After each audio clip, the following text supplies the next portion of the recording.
Hi po, ako po si Lloyd, ang operator ng DTF machine dito sa Tete Branch. Ginamit po ito ng 6 na araw na may total na 198 meters na naran. Ito po yung printer head.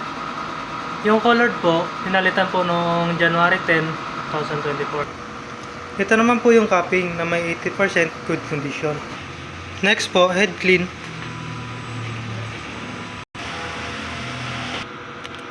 Next po, punasan yung wiper pagkatapos namang head clean.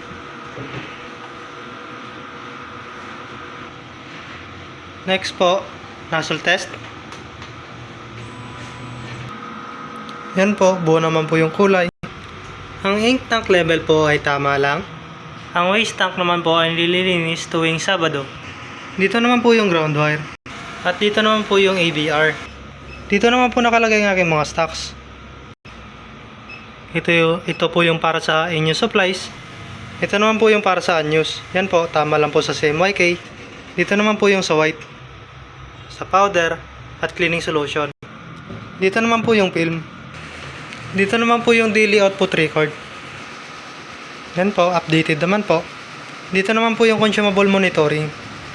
Ito yung para sa cyan, magenta, yellow, black, white, film, powder, green solution, at cleaning solution.